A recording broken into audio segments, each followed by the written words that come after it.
Hello, hello, everybody. Mikhail Mecca here. Excited to be with you all, and wanted to really share some things with you in terms of getting started. Now, this is one of the most important aspects of building your business is getting started and getting started right. But before you get started, you have to build your business foundation first. What I mean by building your business foundation first is that you've got to put yourself in a position where you're ready to go. You don't want to have to get ready when it's time to go. You want to already be ready. Now, this is a business. Matter of fact, one of the first things that I know, who was it? I think it was Vince Lombardi at the beginning of every football season.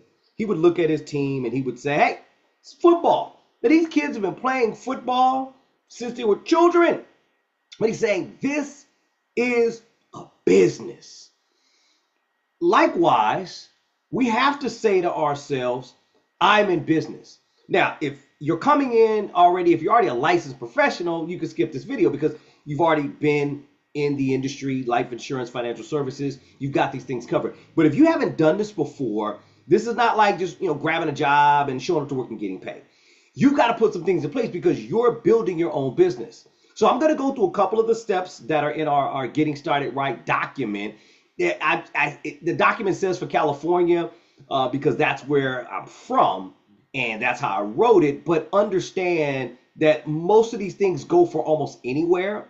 And there's a couple of things when I get to section 3, I'll give you some caveats as well. So let's start off with this, right? Because first of all, congratulations on getting started. But you got to know what happens next because you got to be fully appointed to get paid. Even if you got clients ready, friends, family, whoever, you got your license, you're all excited, yay! But you got to do some things first. The first thing you have to do, and this doesn't take long, but you got to do it right away, is you got to get your fingerprinting and background check done. Now, what does that mean? Like there's a company called LiveScan. You can go to like a UPS store or it used to be called, I guess, mailboxes, etc. And I think they bought them out. But any of those type of places, postal annex, any of those type of places, or you can just search on, ChatGPT and ask for some LiveScan places in your area. And you're going to go down there and you're going to get LiveScan. Now, it's a cost to it, but you're in business, right? And you have to make sure it's submitted to the Department of Licensing for your state. Now, you only have to do this for your home state. So wherever you live, you have to get fingerprinted and licensed for your home state. So it's pretty simple, not hard to do, but you want to get it done. So this is after you've already passed your test and you want to get this thing done. You want to get scanned and get up and running.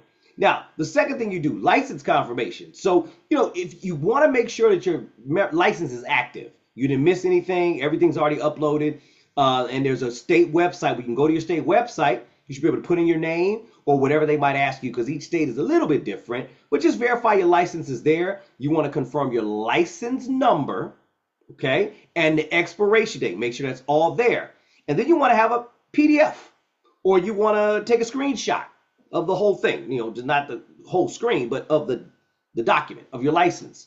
And what I suggest is get a file on your computer that's called life insurance or financial services and put all of these things in here because every time you go to a new carrier, whether you switch companies in terms of an IMO or a GMA or whoever you're with, they're gonna ask for these things. So you just want to have it somewhere where you can always find it. All right.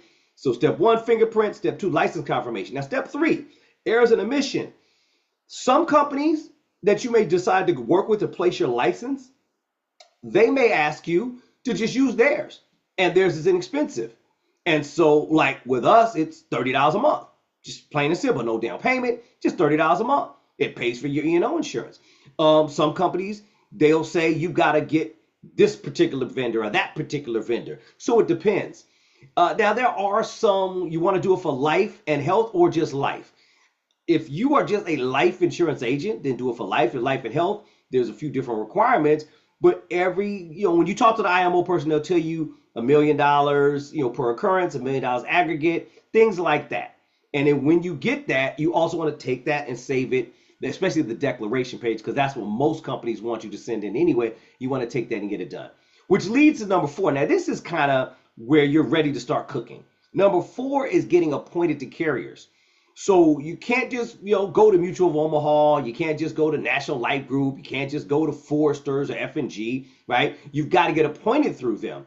And so that's a process. Number one, and check with whoever you're working with or somebody at your company home office, or check with, myself if I'm working with you, and we got to get you appointed to carriers. So here's what you're going to need. This is all it is. Only a couple of things. Number one, you're going to need your license number and a copy of that number. You're going to need your errors and omissions coverage, E&O policy. You're going to need a W-9. A lot of times we'll just send that to you, or your IMO will send that to you, and they're going to have to answer some background questions. Now, approval is not instantaneously. It could take 3 to 14 days because it's not the IMO that you're with that's doing this approval. It's each carrier.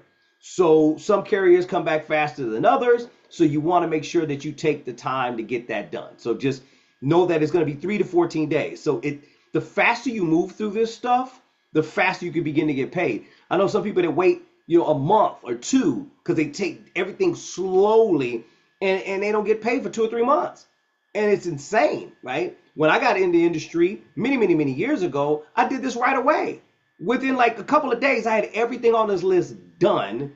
And from the time I decided to be a life insurance agent to the time I had my license was 7 days. So I studied all the material and took the test online, which is another tip I'll give you, which you already done, obviously. But anytime you're talking to new people, there's a faster way to get licensed if you follow some simple steps, because you teach yourself a little bit faster, take the test a little bit faster. Okay, so now that you got your carrier contract out the way, you got your IMO or agency appointment. So what they're going to do is they determine your commission levels. They talk to you about all the different aspects of their particular company. So when people work with me, I just let them know. I mean, we don't have a lot of rules and regulations. We just say, hey, you've got to be upfront. You got to be professional. You got to be prepared to be online and talking to your clients, things of that nature. And we're going to give you all the training and support you need, and everything's going to go. But do not try to hurry up and submit a contract until everything's green lighted through your IMO agency that you're working with. Now, this is huge. Might be the most important thing. How do you get paid? Direct deposit is how everybody pays out nowadays, typically. And so you got to have your banking information. Now, if you are going to call yourself a name other than your legal name, the only way you can do that is whatever your license says, your insurance license, that's the way the check will come, and that's what you can call yourself when you submit paperwork to your IMO to become an agent. So you can't say I got my license and my name Mikel Mecki, but then I'm going to go off and I'm going to try to do everything through the IMO and say, call me Advantage Life Financial Agency. They can't cut the check to that. I can't submit business under that name because my legal name on my life insurance documents say this. Make sense? Not saying you can't have a company name, which I do, but when I submit business, it's always under my legal name. Now, there are some required training that is involved. One of the trainings is what they call AML, anti-money laundering. And so get with whatever particular agency you're with or whatever carrier you have. A lot of times they have the training online. You just knock it out. It's free and it does not take a lot of time. Just read the information, take the test, and you're done. You're good to go. Now, there's a couple of professional things I think you should do. So for instance, my email, I've got several of them in Gmail. But for life insurance, it's Mikel Life Insurance at Gmail, right? I want to be professional. A lot of times you can buy email and you can be professional. So you can hit your name at lifeinsurance.com or something like that, right? There's all sorts of things you could do. Sometimes your company will actually give you a company professional email, but that's the email that you want to correspond with all the carriers, and you just want everything to go to that one email.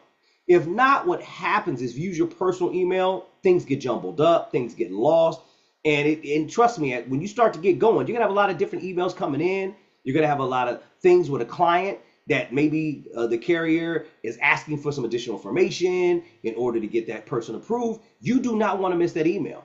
Missing an email can delay the process of an application being done and you getting a check by weeks and sometimes even months, because I've seen people miss certain emails and then they didn't submit the required things that were necessary to move that application along. So it's very, very important. You also want to have a calendar, because when you're booking appointments, You want to have a calendar. Now, I'm not talking about a physical calendar. Back in the day, right? Every top of the year, I used to go to Staples or Office Depot, and I'd go get that calendar with the new year on it and put everything in there. Well, that's not the way business is done anymore. Everything's digital. So you can go to Google, get you a Google Calendar. You can go to Calendly. My favorite personally is TidyCal because you pay one time and you have it for life. But Calendly and Google integrate best with most softwares that you're going to end up using. And so even if you're using our software, it's going to integrate best if you have Calendly or Google. And so what you want to do is just, if you got Google, just go to Google, hit calendar and create a calendar. And whatever you call it, say something about life insurance. You're going to need that calendar when you're starting to send out messages, if you're online, you're using some type of funnel, you're running ads, you're buying leads. That calendar is going to be important because sometimes people, they just want to book a time to talk to you before they talk to you. And so it's very important to have that calendar set up very professionally. So get that calendar set up. Another thing you've got to do, you got to learn how to quote and how to fact find to make sure people meet certain health requirements. And so you got to get very familiar with illustrations. So here's my take on illustration. That's when you go into a software, and there'll be a video on that as well. And you have to talk to a client. You're like, okay, your age, your date of birth, how much coverage you're looking for. And then you start putting an illustration together inside of the software, and it spits out numbers. Here's how much it will cost, all that good stuff. Here's the thing though, you want to be very proficient and you don't want to fumble. And so make sure that you're ready to go and you have all of that stuff covered. And you want to have tabs for everything. So my suggestion as a brand new agent, and even if you've been around a while and you're trying to really ramp up things, you don't want to have 6 different insurance carriers that you work with, because then you got to learn 6 different systems sometimes. And then you got to learn all the products for each carrier. Instead, what I suggest people do is go ahead and get 1 or 2 insurance carriers. So like a Mutual of Omaha and a National Life Group, right? Something simple, or an F&G and whatever else it may be. Get 1 or 2. But if you have a company like NLG is a great company, they pretty much have all from annuities to IULs to term, they pretty much have everything that you need. But then Mutual of Omaha has a lot of great plans, especially children's policies, and they allow sometimes a much lower death benefit.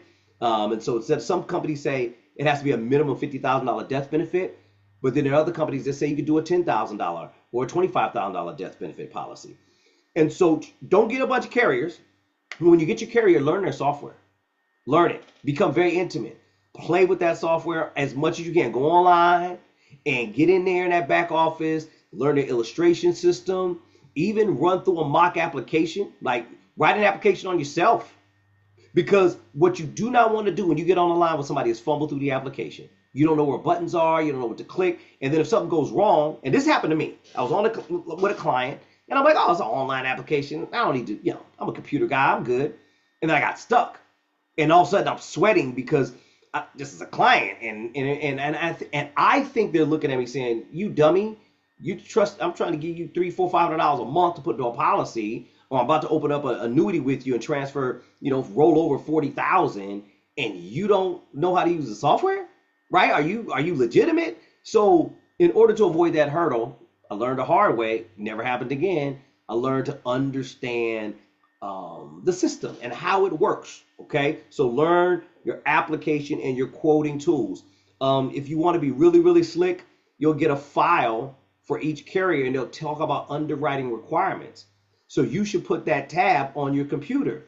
So whenever you're talking to a client and you're asking certain questions, you want to know where should I take them? Well, you can have that opened up on your screen and go, oh, they weigh how much, they're how tall, oh, they've already had this medical diagnosis. Let me look real quick to see if they'll even qualify or what rating they may qualify at. So it's just a safer way to go.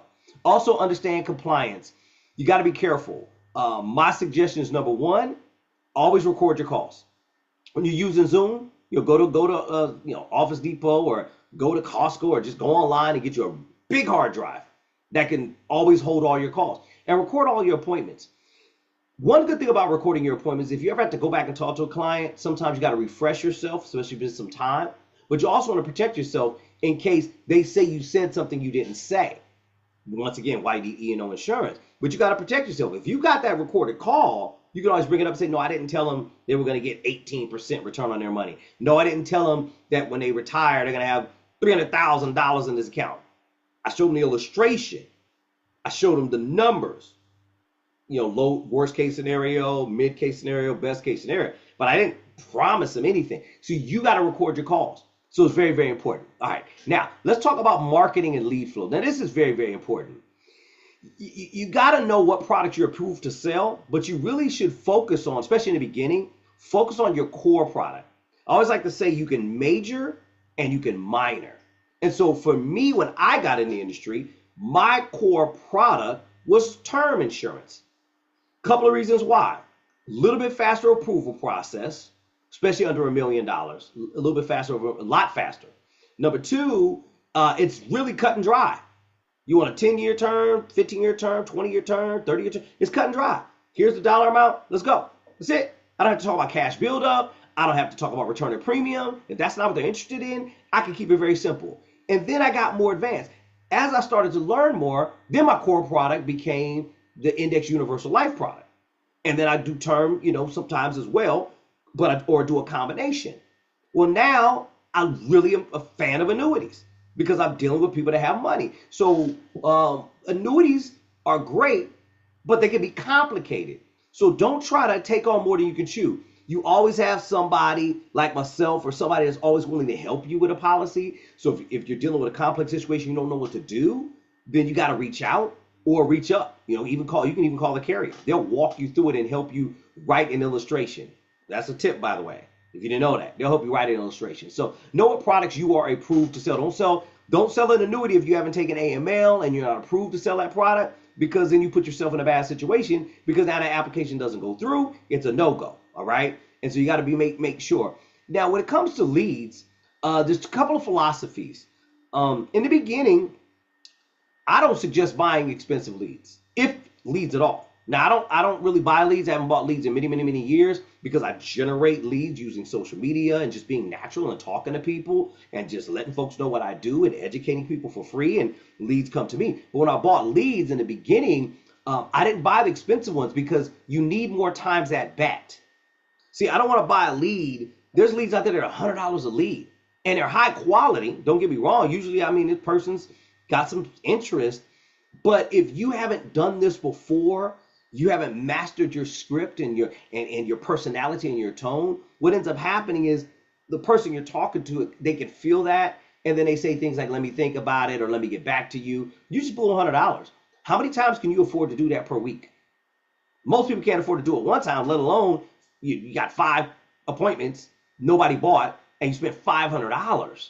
And then when somebody finally does buy, it's going to be a week to 3 weeks before you get a check. So it's like, right, it's tough. So what do you do waiting on that next check? So leads, find inexpensive ones if you can. They're not the best because sometimes they have like an A lead, a B lead, and C lead, and they even have like D leads and F leads. They got all kinds of crazy letters with these leads. But if you find a lead source that is extremely affordable, yes, they're not as high quality because maybe they're 6 months old, but what ends up happening sometimes is maybe they didn't buy from the person that called them, that bought the lead the first time. And now you've bought the lead. It's been months, but maybe they thought about it a little bit more. But the good thing about it is you have more at-bats, more illustrations. So definitely understand that because it makes a lot of sense. And if you are going to run ads, if you're going to send out messages, just make sure you're in compliance. All right. And I'm not saying you got to call the IMO. I'm saying read the rules and regulations and just kind of be careful and see what it is you can do. A lot of times, certain carriers will even have certain language that they put out there in their ads. And so therefore you can just, kind of use some of that language so that you're on the safe side. Right? Very, very important. But, you can't do this business without people to talk to. So either you're going to buy leads or you're going to create leads. Self-generate, if you will. The old school way of going to, the Chamber of Commerce meeting, all that stuff, it only lasts so long, and they've had so many insurance people come through there and try to join, thinking they're going to get a bunch of referral business, and that typically does not work. All right. So guys, that's kind of the summation of kind of the getting started right checklist. There is a checklist that goes along with this course so you could check each thing off and it'll just kind of remind you of everything we talked about in these 10 points. I know I only cover 9 because the number 10 is real simple. Just make sure you stay up with your continuing education, which is about every 2 years. And you got to make sure you always have your E&O, and every 2 years you got to renew your license. Some states you can even go longer, some states you go less. But just make sure, and that's why that one email is so important. Because when that state, let's say I'm licensed in 13 states, and I don't even remember all the states I'm licensed in. So because I have that one email, when they send that reminder out, get it done, and do not wait until the December 29th to renew that license. Because sometimes it takes days and even weeks for you to get that license back reapproved because it's renewed. And in the meantime, that means you can't do business in that state. So hopefully this makes sense to you in helping you get started right. Excited that you're on your journey in the life insurance and financial service industry.